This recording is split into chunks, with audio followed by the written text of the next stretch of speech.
नमस्कार दोस्तों। एप्टेड एजुटेक करियर डिज़ाइनिंग इंस्टीट्यूट में मैं प्राध्यापक धीरज बोने आप सभी का यहाँ पे स्वागत करता हूँ।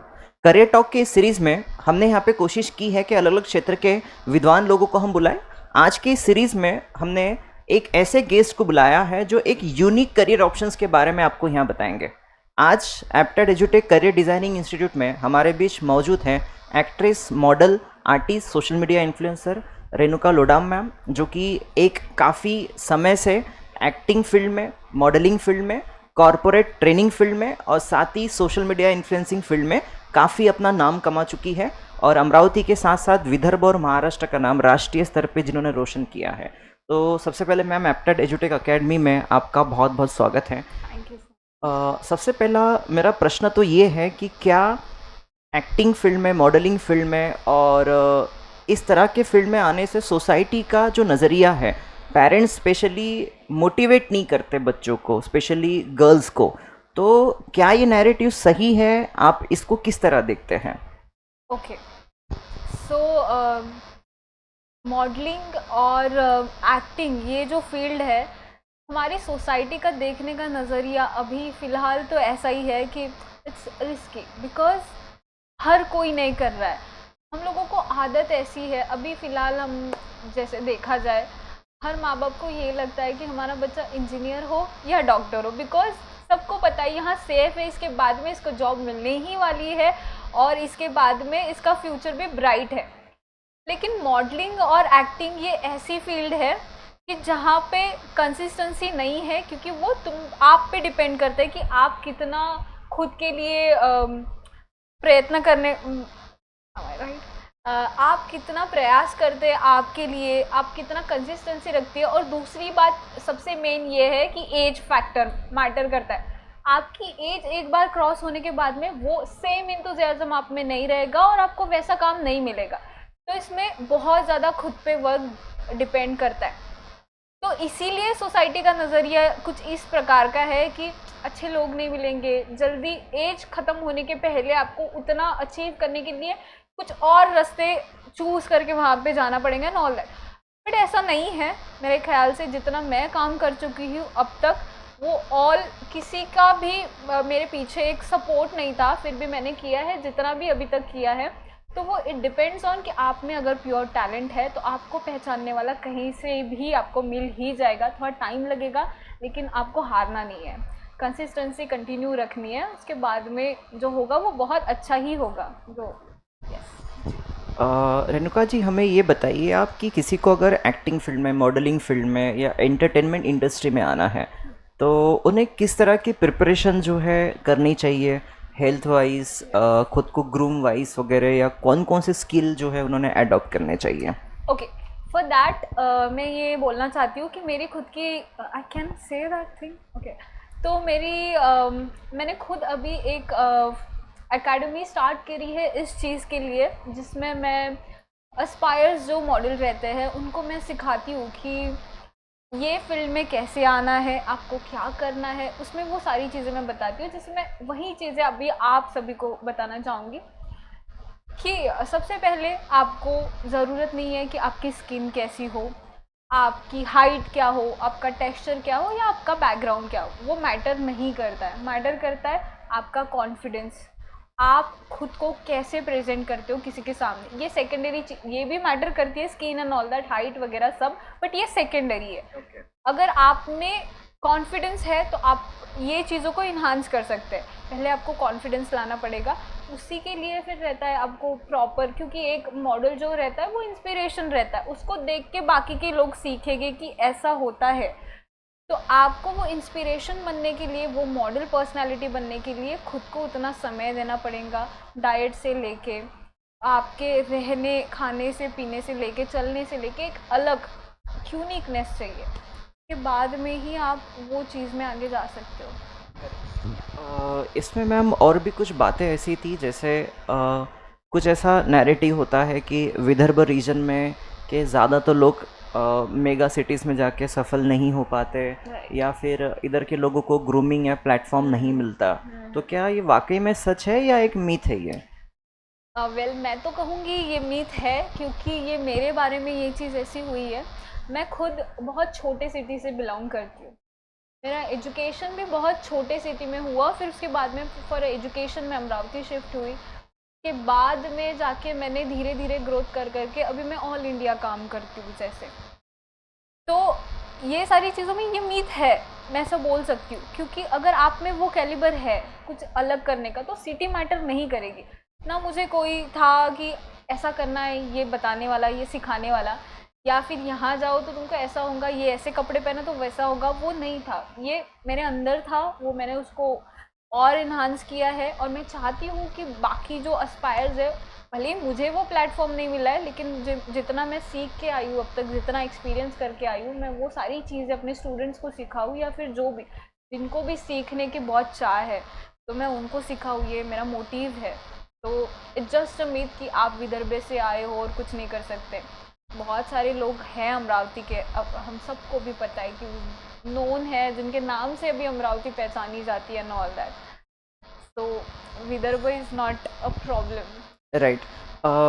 रेणुका जी, आपको ऐसे कौन सी पर्सनालिटी है सिनेमा इंडस्ट्री से, एंटरटेनमेंट इंडस्ट्री से, या हिस्ट्री से, या किसी भी इंडस्ट्री से, जिसने आपको मोटिवेट किया काफ़ी ज़्यादा कि आपने भी इस फील्ड में आना चाहिए, अपना नाम बनाना चाहिए? आपकी इंस्पिरेशन कौन है?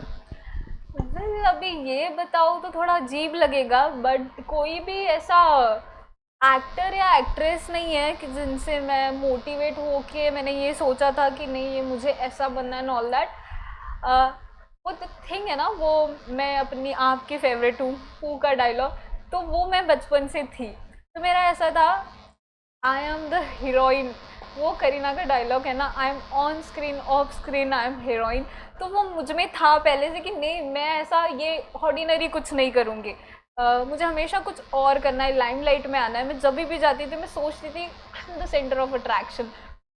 तो वो सेंटर ऑफ अट्रैक्शन की जो थी वो मेरे माइंड में थी। तो वो एक इंस्पिरेशन नहीं बोल सकती, वो मेरे खुद का था। उसके बाद में इंस्पायर बहुत लोगों ने किया है मुझे। जैसे मुझे बहुत एक एक्ट्रेस अदा शर्मा करके, मुझे बहुत पसंद है वो एक्ट्रेस, बिकॉज मैं उससे रिलेट करती हूँ। वो जैसी है वो मैं रिलेट करती हूँ, and I feel like she is very inspiring person. तो या she is the one only.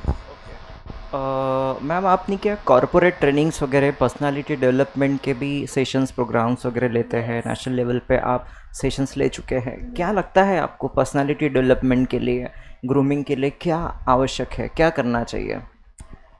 Okay, personality development के लिए चलो हम लोग कुछ ऐसी छोटी छोटी सी बातें बताएंगे, अभी हम लोग डिस्कस करेंगे कि उसमें क्या इम्पोर्टेंट है पर्सनालिटी डेवलपमेंट में। एज एवरीवन नो, अभी तो यूट्यूब पे बहुत सारे अमाउंट में इतने सारे glimpses and all that reels and videos है, जिसमें बहुत कुछ सिखाया जाता है, बट हम लोग उसको देखते हैं, उसके बाद में उसको छोड़ देते हैं, ऐसी वाली चीज़ है। But very very basic and जो हर कोई कर सकता है, वो चीज़ मैं आपको बताना चाहती हूँ।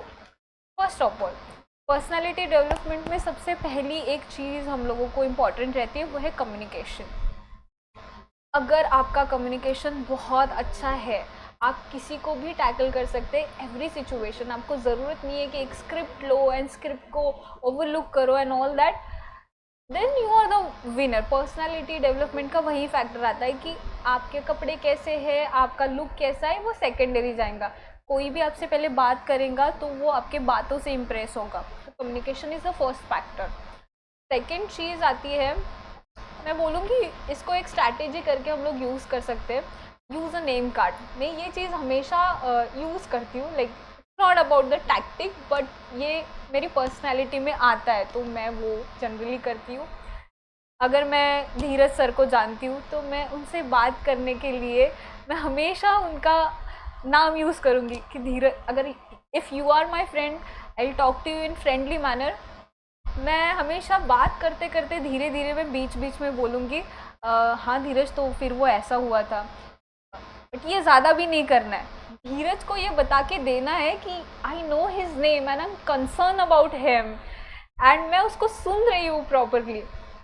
तो इसलिए मैं हमेशा धीरज के सबकॉन्शियस को टैगल करूँगी हमेशा कि धीरज, लाइक लुक धीरज। तो धीरज को मेरी पर्सनैलिटी उतनी ज़्यादा अट्रैक्टिव लगेगी। तो ये हो गया name card. Then third thing is, मुझे ऐसे लगता है बी अ गुड लिसनर। इतना ज़्यादा ओवर एग्जैजरेट करने की ज़रूरत नहीं है। आप एक अच्छे गुड लिसनर बनो, बिकॉज लोगों को क्या है, सुनाने वाले बहुत सारे मिल जाते हैं, सुनने वाला कोई नहीं रहता है। तो लोगों का वही एक मसला है कि सुनने वाला कोई नहीं है। तो अगर आपको बहुत अच्छी पर्सनालिटी हमारी डेवलप करनी है तो सुनो, किसी को सुनो, and avoid the me two factor. जैसे अभी मुझे धीरज सर बता रहे कि अरे मेरे पापा ना वो करते थे, ये करते हैं, ये ऐसा वैसा है, बोला अरे सेम मेरा भी ऐसा ही है। ये अवॉइड करना है कि हम लोग ये करेंगे तो उसमें वो सेम सबके जैसे पर्सनालिटी होगी ना, हम ये भी करता है वो भी करता है सब। तो be a good listener, avoid me to think, be a kind eyes, और अवेयर रहो उसके बाद तो वो क्या बोल रहा है, उसके इमोशंस क्या है। ये चीज़ों को लेकर अगर हम लोग अवेयर है तो it be your great personality. बाकी कुछ इतना ज़्यादा इन्हांस करने की ज़रूरत नहीं है। 3 चीज़ों को ध्यान में रखो, आप वैसे ही लोगों से उठ के दिखोगे। सो या रेणुका मैम, आप बताइए हमें कि एक वुमेन के लिए, गर्ल्स के लिए, मतलब उन्होंने अभी 2024 में अपने खुद के सेल्फ डेवलपमेंट के लिए कैसी अप्रोच रखनी चाहिए, किस तरीके से उन्होंने खुद को देखना चाहिए, ग्रो करना चाहिए? Okay, so simply we are talking about the women empowerment, right. तो अभी फ़िलहाल क्या है, वुमेन एम्पावरमेंट के बारे में हम लोग सोचते हैं कि फेमिनिस्ट ज़्यादा है आजकल लोगों में दिखने मिल रहा है कि एम्पावरमेंट हो गया वुमेन का, that mean she can do any thing, she is the woman, she can do any thing, it's her right, it's her choice. But it's not like that. एक फेमिनाइन एनर्जी होती है, वो अगर strong हो तो वो अच्छी तरीके से एम्पावर होते हैं। इन शॉर्ट मैं बताना चाहती हूँ आपको, एम्पावरमेंट इज सिंपली कि एक पुरुष और एक महिला को सेम अधिकार मिलने चाहिए, इक्वली लेवल पे मिलने चाहिए। फिर उसमें वो महिला है इसलिए उसको वो वाली दुय्यम दर्जा नहीं देना चाहिए। ये वाली सिंपल चीज़ें, ये डेफिनेशन है वुमेन एम्पावरमेंट की। लेकिन अभी क्या हो रहा है, उसमें हर जगह पे कोई वुमेन एम्पावरमेंट नहीं है। बहुत से रिलीजन्स है, उन सारे सब में वुमेन एम्पावरमेंट नहीं दिखती है।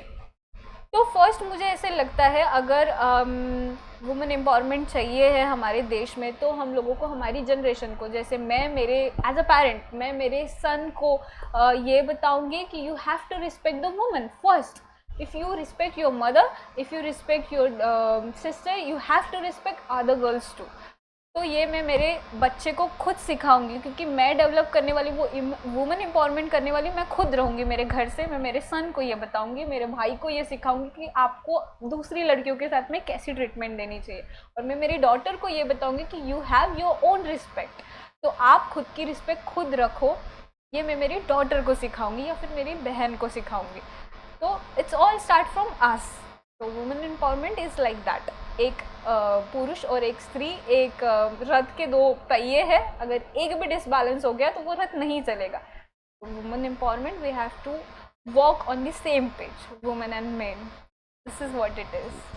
मैम, आपको फैशन की काफ़ी ज़्यादा जानकारी है। एक नहीं क्या, फैशन पर्सपेक्टिव नहीं, एक्टर एक्ट्रेस पर्सपेक्टिव नहीं, एक डे टू डे लाइफ में, एक कॉरपोरेट लेवल पे या वर्किंग प्लेसेस पे, एक स्टूडेंट का, एक स्टाफ का किस तरीके से अपीयरेंस होना चाहिए, किस तरीके का उनका नहीं क्या टेक ओवर लुक होना चाहिए, किस तरीके से उन्होंने खुद को अच्छा प्रेजेंटेबल बनाना चाहिए, उसके लिए कुछ टिप्स आप दे सकते हैं मैम? ओके, उसके लिए ऐसे खास तो टिप मैं मतलब जितना भी बताऊंगी इट्स वेरी बेसिक, बिकॉज वो लोग खुद ऐसे रहते हैं जो किसी के लिए काम करने जा रहे हैं, ठीक है। वो अपनी लग्जरी पे उतना पैसा खर्च नहीं कर सकेंगे, क्योंकि वो अगर उतना करेंगे तो वो सैलरी में करेंगे क्या, उतना घर में क्या बचाएंगे। तो इतना ज़्यादा कुछ इन्हांसमेंट नहीं करनी है, जस्ट आपको इन्हांस करना है आपका ऑरा। तो वो मैं मेरे ऑरा एकेडमी में तो सिखाती हूँ, लेकिन यहाँ मैं बताना चाहती हूँ कि आपको इन्हांस क्या करना है। लाइक वेरी सटल लुक रहना चाहिए हमेशा आपको। अगर एक वर्चुअल अपीयरेंस की बात करूँ, hairs very neat and clean. अगर आप ऑफिस में हो या फिर आप कहीं काम कर रहे हो या फिर ऐसी फील्ड में हो जहाँ पे आपको लोगों के साथ हमेशा कम्युनिकेट करना पड़ता है, इंटरेक्ट करना पड़ता है, तो वहाँ पे आपको क्लीन एंड नीट बिहेवियर अपना होना चाहिए। लाइक वेरी सटल हेयर्स, लड़की है तो उसके हेयर्स टाई होने चाहिए प्रॉपर, पीछे बांधे हुए, वेरी सटल ड्रेस लाइक जिसमें आपकी बॉडी अच्छे से फ्लॉन्ट हो, ना कि आपको दिखाना है, शो करना है, ना ही आपको ऐसा भी नहीं दिखाना है कि वो बहन जी वाला लुक भी नहीं आना चाहिए। एंड लड़कों के लिए सेम थिंग, फॉर्मल्स रहो, फॉर्मल्स में रहो, neat and clean, hands your hand should be clean, your nail should be clean, your shave should be clean and your hair should be clean, everything, dress should be clean and neat. तो ये basic manner है। And communication आपका clean होना चाहिए। In short सब कुछ चीज़ें clean हो तो आपकी पर्सनैलिटी वेरी क्लीन दिखेंगी एंड लोग वैसे ही अट्रैक्ट होंगे। खुद को फिट रखने के लिए किस तरीके की एक्सरसाइज वगैरह करनी चाहिए, किस तरीके से खुद को मेंटेन रखना चाहिए? Okay. मतलब मेल और फीमेल दोनों के कंटेक्स्ट में आप बता सकते हैं। या so this is my very favourite part. Okay, कभी भी मुझे कोई ऐसा पूछता है कि आप ये बताइए कि स्किन कैसी रखनी है या फिर एक्सरसाइज क्या करनी है, ये मेरा बहुत फेवरेट पार्ट है। सो यस, तो सबसे पहला तो हमारी बॉडी स्ट्रक्चर के बारे में हम लोग जान लेते हैं। सबसे पहले मेरा बॉडी स्ट्रक्चर अलग है, आपका बॉडी स्ट्रक्चर अलग है। मुझे जितना प्रोटीन की नीड है उतनी आपको होगी या नहीं होगी वो ज़रूरी नहीं है, तो हम लोग सेम नहीं कर सकते। मैं ऐसा किसी को पर्टिकुलरली बता नहीं पाऊँगी कि आप इतना ही खाओ, आप इतना ही ऐसे, बट एक जनरल एक बॉडी रहती है, हर बॉडी को 100 ग्राम प्रोटीन्स की नीड रहती है एवरी डे, राइट। तो उसमें आप अभी डिपेंड कर सकते हैं ये आप पे कि आपको 100 ग्राम में क्या लेना है। उसमें आप स्प्राउट्स ले सकते हैं डेली, जैसे मैं मेरा खुद का बताती हूँ जो मैं 100 ग्राम में क्या लेती हूँ। 100 ग्राम में मैं मॉर्निंग में I avoid the T, coffees and caffeine products, all मैं अवॉइड करती हूँ। उससे एजिंग बढ़ती है और फास्ट मेटाबॉलिज्म होता है। You know it, fast metabolism से क्या होता है।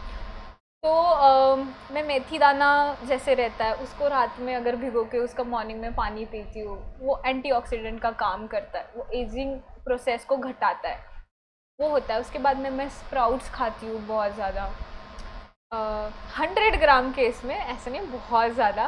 उसके बाद में मैं फ्रूट, एटलीस्ट आप दिन में 4 फ्रूट्स ले सकते हो, उसके ज़्यादा अगर आप एक भी फ्रूट ज़्यादा खाओगे तो वो एक फुल चम्मच शुगर इनटेक करने जितना जाएगा, तो वो अवॉइड करना है। ओनली 4 फ्रूट्स पर डे, उसमें से मैं सिर्फ 2 फ्रूट्स खाती हूँ दिन में। मैं ज़्यादा से ज़्यादा कंटिन्यूसली पानी कंज्यूम करती रहती हूँ, या फिर जो भी वाटर हाइड्रेंट रहते हैं वो सारे इनटेक करती रहती हूँ। के बाद में फाइबर ज़्यादा भी नहीं लेना है कि ना रोटियाँ बहुत खा लो बहुत ताकत आएगी, ऐसे नहीं। मेरी बॉडी के हिसाब से मैं 3 रोटियाँ मुझे सफिशिएंट रहती है, तो मैं वो लेती हूँ। राइस इज़ मैंडेटरी, राइस लो, दाल चावल राइस ये खाना ही है। के बाद में आपने इवनिंग का कुछ खाया नहीं खाया, it's all depend on you. Paneer 2-3 दिन बाद पनीर, मशरूम, ये ऐसी चीज़ें लो। जैसे आई एम वेजिटेरियन तो मैं ये चीज़ें लेती हूँ, अगर कोई नॉन वेजिटेरियन रहता है तो वो अपने हिसाब से प्रोटीन ले सकता है। And then again the same meal for the dinner. तो ऐसी चीज़ें अगर आप लेते हो तो आप प्रॉपरली एक्टिव रहते हो। एक्सरसाइज की बात बोलूँ, अब my body is different kind of body, कि जिस बॉडी को हफ्ते में सिर्फ 3 दिन एक्सरसाइज की नीड है। अगर मैं डेली एक्सरसाइज करती हूँ तो मेरा फैट लॉस होता है, और मेरा फैट भी इम्पॉर्टेंट है बिकॉज मेरा बॉडी स्ट्रक्चर वैसा है कि मुझे फैट की नीड है। तो मैं सिर्फ 3 दिन एक्सरसाइज करती हूँ, बाकी रोज़ नहीं करती हूँ। बाकी खुद को काम रखने के लिए मेडिटेट करती हूँ, बुक्स रीड करती हूँ, और बहुत ज़्यादा समय मैं अकेले में बिताती हूँ ताकि मैं माइंडफुल रहूँ, मैं अवेयर रहूँ और खुद की एनर्जी सबको बांटती ना फिरूँ। तो this is what it is, ये मैं करती हूँ। आपने अपनी अपनी बॉडी टाइप से वो चीज़ों को समझ के करना चाहिए। मैम, सिनेमा इंडस्ट्री में, फिल्म इंडस्ट्री में, एंटरटेनमेंट इंडस्ट्री में हम जब शूट के पहले डिस्कस ही कर रहे थे इस विषय में, क्या कास्टिंग काउच जैसे कुछ इश्यूज होते हैं?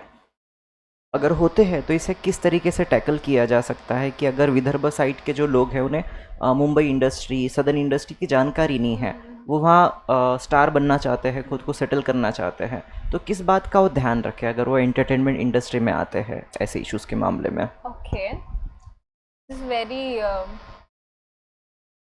Interesting question and the same time ये बहुत हाईलाइटिंग क्वेश्चन है कि सबको, पेरेंट्स को स्पेशली ये चीज़ बहुत खलती है कि अगर अब मेरी एग्जांपल लेके मैं बताती हूँ। जब मैंने ये स्टार्ट किया था, मैंने एक मूवी से स्टार्ट किया था, तो दैट टाइम सिर्फ मेरी मम्मी ही ऐसी थी जो मुझे इस चीज़ के लिए सपोर्ट कर रही थी, बाकी सबका बोलना था अरे बच्ची इतनी छोटी है, बिगड़ जाएगी, तुम क्या कर रहे हो, इसका क्या, ये क्या कौन सा करियर है, शीज लॉयर का एजुकेशन कर रही है ना, वही करने दो, क्या ज़रूरत है ऐसे जाने की एंड ऑल दैट। तो ये होता है बिकॉज उन लोगों को पता नहीं है कि एग्जैक्टली क्या होता है। उनके दिल में डर है कि casting couch and all that ये चीज़ें होती है, ये बिल्कुल होती है, बट वही जगह पे होती है जो लाइबल नहीं है। जैसे बहुत सारे, मैं आपको कुछ कास्टिंग डायरेक्टर्स के नाम बता सकती हूँ, जैसे एल टी बालाजी हो गया, मुकेश छाबरा कास्टिंग हो गया, उसके बाद में कास्टिंग बे करके एक ये है कास्टिंग, जहाँ पे कास्टिंग किया जाता है। तो ये ऐसे बहुत से हैं, मैं बाकी और आपको इन चीज़ों के लिए बताऊंगी। तो ये कुछ वैलिड और लाइबल लोग, ट्रस्टेबल लोग हैं जहाँ पे जेन्युइनली आपकी कास्टिंग ही किए जाते हैं, कास्टिंग काउच नहीं होता है वहाँ पे। तो आप वहाँ जाइए, वहाँ पे अपना फॉर्म सबमिट करिए। कोई कुछ एजेंसीज़ है जहाँ पे एजेंसीज़ में आपको अपना खुद का एनरोलमेंट करना है, वो आपको प्रॉपर गाइडेंस देते हैं। उसके बाद में जितने भी वो जो रहते हैं आपको एजुकेशन भी देंगे उसके बारे में। उसके बाद में जितने भी ये आते हैं, ऑफर्स आते हैं, तो वो आपको इंटर्न करते हैं उसके इसमें से।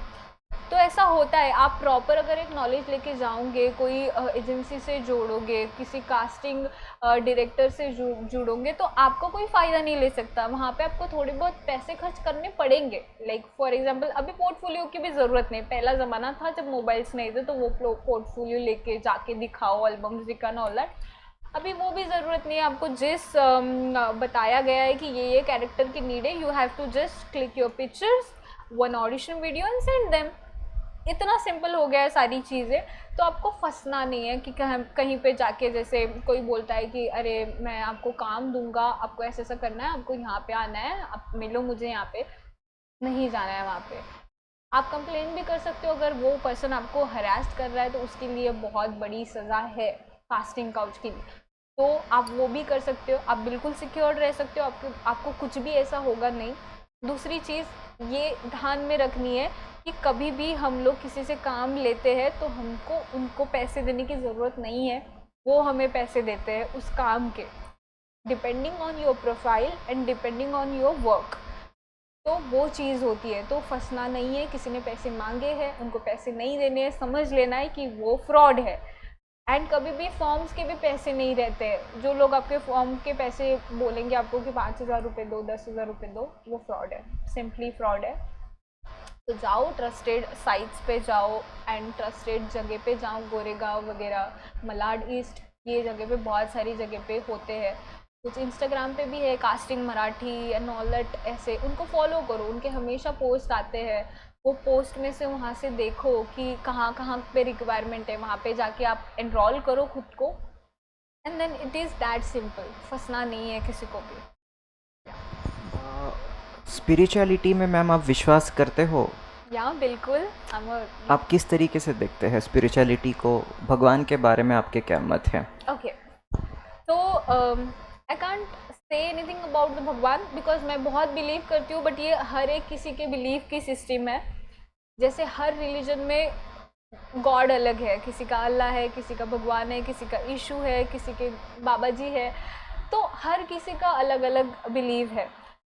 तो मैं गॉड के बारे में नहीं कहूँगी, मैं कहूँगी एक यूनिवर्सल एनर्जी के बारे में, जिसके लिए मैं हमेशा एवरी डे जब मैं मॉर्निंग में उठती हूँ और मैं सोने से पहले मैं ग्रैटिट्यूड शो करती हूँ टूवर्ड्स यूनिवर्स कि that thank you so much to give me this day, thank you so much कि इतनी अच्छी लाइफ दी। मैंने जितने भी अगर किसी का दिल दुखाया होगा तो I am like heartly I am so sorry for that. ये मैं जेन्युइनली करती हूँ क्योंकि मैं वो यूनिवर्स, एक पावर को मैं मानती हूँ जो है। सिंपली मैं समझती हूँ वो सारी पावर, जैसे बोला है श्री कृष्ण ने बोला है कि ब्रह्मांड अपने अंदर है, तो मैं वही समझती हूँ वो मेरे रूट्स में है, वो मेरे चक्रास में है। मुझे खुद में देखना है कि मैं मेरी दुनिया कैसे बना सकती हूँ, बिकॉज जो मैजिक बनाता है वो तुम्हारा सबकॉन्शियस है और कोई नहीं है। आप जैसी आपकी सोच वैसी आपकी दुनिया। तो वो मैं अपने आप में बिलीव करती हूँ। मैं अहम परम ब्रह्मास्मि जे म्हणतात ते हे वाक्य आहे। तो मैं अपने आप में बिलीव करती हूँ और मैं सोचती हूँ कि मैं मेरे सबकॉन्शियस को जो पोर्ट्रे करूँगी, जो विजुअलाइजेशन दूंगी, वो आने वाला मेरा फ्यूचर रहेगा। तो मैं मेरे सबकॉन्शियस पे काम करती हूँ और वो यूनिवर्स के पावर को मानती हूँ जो मेरे ऑरा में है, मेरे लाइटनिंग में है। एक छोटा सा एग्जांपल देना चाहूँगी। ये प्रूव हुआ है जब एक एम्ब्रियो रहता है वोम में, माँ के वोम में, तो वो अभी एक्सरे मशीन में वो जो सोनोग्राफी करते हैं उसमें वो अभी कुछ दिन पहले ही वो हाईलाइट हुआ था कि जब स्पिरिट्स मतलब आत्मा पंचतत्व जो अंदर जाते हैं वो स्पिरिट में, तो एक लाइट बूम होता है। वो एम्ब्रियो पहले नॉर्मल रहता है, उसमें जान नहीं रहती है, just piece of cells, okay. फिर उसके बाद में जब उसमें वो स्पिरिट जाती है ना, तो वो उसमें सोनोग्राफी में दिखाया गया है वो ऐसे ब्लूम होता है, एक लाइट होता है। मतलब if there is a life there is a light, तो वो लाइट से ही सारा सब कुछ बूम होता है। तो अगर आपको आपका ओरा इन्हांस करना है, स्पिरिचुअलिटी में डेवलप करना है, तो you have to believe on that light. आप लाइट पे बिलीव करो, आपकी लाइफ चेंज होगी। So yeah, this is it. Lastly ma'am मैं आपसे जानना चाहूँगा कि आपको आपके लॉयर होने पर ज़्यादा प्राइड है या फिर एक्ट्रेस मॉडल आर्टिस्ट होने में? ओके वेल, लॉयर मैं बाय चॉइस ऐसा नहीं बोल सकती कि मुझे किसी ने फोर्स किया था कि you have to do that thing and all that. मैं बचपन से बहुत फ्लेक्सिबल पर्सन थी कि लाइक मुझे ये भी करना है, वो भी करना है, ये भी करना है, ऐसी पर्सनालिटी थी मेरी। तो मुझे तो पहले पायलट बनना था, उसके बाद एयर होस्टेस बनना था, उसके बाद में मुझे फैशन डिज़ाइनर बनना था। फिर मैंने आते आते लास्ट एंड में जब मेरा करियर चूजिंग था, तब मैंने सोचा नहीं मैं कम्युनिकेशन बहुत अच्छा कर सकती हूँ, तो मैं लॉयर बनूंगी। और मैंने ऐसे करके वो मेरा एजुकेशन चूज़ किया था। And I am really thankful to my parents कि मैं हर डिसीजन चेंज करती थी और मेरे वो हर डिसीजन में मेरा साथ देते थे। आई am really grateful for them. तो ये चीज़ करते टाइम ठीक है, मैं लॉयर में भी खुश थी जैसे चल रहा है, क्योंकि आई नो मैं जहाँ जाती हूँ मैं मेरा कुछ ना कुछ इम्पैक्ट छोड़ जाती थी, तो मुझे बहुत अच्छा लगता था। मैं कहीं पे भी जाके सेंटर ऑफ अट्रैक्शन बन जाती थी। बट उसके बाद में मैं जब कैमरा से रूबरू हुई, that time I feel what I feel is something different in front of camera.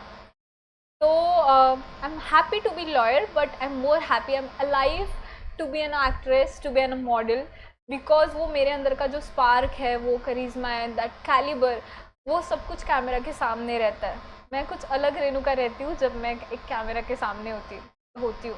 So I'm really proud myself to be an actress and as a model. ऐसे कुछ रैपिड फायर क्वेश्चंस हैं आपके लिए। Yeah. आप किसे choose करेंगी, life in metro और life in Amravati? Life in Amravati. Okay. अगर आप आर्टिस्ट और लॉयर नहीं होते तो आप क्या बनना पसंद करते हैं, डॉक्टर या टीचर? डॉक्टर। ओके। उसके बाद मुझे बताइए कि मैम आप बीच पे जाना पसंद करेंगे या किसी स्पिरिचुअल प्लेस पे जाके मेडिटेशन करना पसंद करेंगे? मैं बीच पे जाके मेडिटेशन करना ज़्यादा पसंद करूँगी। ओके। वुमेन्स ने यहाँ पे बोल्ड होने की ज़रूरत है या फिर कल्चरल होने की ज़रूरत है? I think they should have been culturally bold. Culturally bold, very nice. Okay. Shahrukh Khan और अमिताभ बच्चन? शाहरुख खान। ओके। अरिजीत सिंह और किशोर कुमार? किशोर कुमार। ओके। एक्टिंग और मॉडलिंग? बोथ। एक कुछ चूज करना रहा था। एक्टिंग। Acting, okay. क्रिकेट और volleyball? Volleyball. Any specific reason for volleyball? Specific reason मैं ऐसे बोल सकती हूँ कि I am sorry cricket fans के लिए, बट मुझे सच में क्रिकेट समझ में ही नहीं आता है। मैं सच बताऊँ, मुझे थोड़ा बहुत बेसिक समझ में आता है, बट नहीं आता है, इतना नहीं होता है।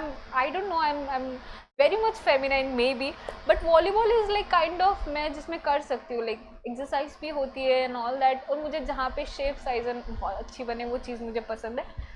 तो this is something hit me अलग, तो फिर या this is what it is.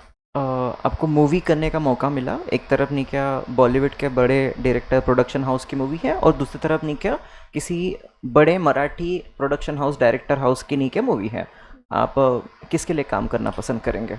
Okay well, अगर वो हॉलीवुड बॉलीवुड की मूवी बहुत बड़े डायरेक्टर अगर संजय लीला भंसाली होंगे, I will go with them only.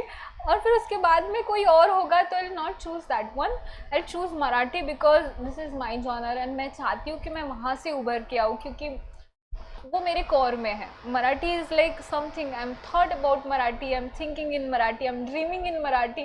तो ऑफ कोर्स मैं मराठी को आगे आना चाहती हूँ। बहुत अच्छी और बहुत प्यारी लैंग्वेज है, मैं चाहती हूँ दुनिया को बहुत अच्छे से नोन हो ये लैंग्वेज। ऑफ कोर्स मैं फर्स्ट प्रेफरेंस मेरा मराठी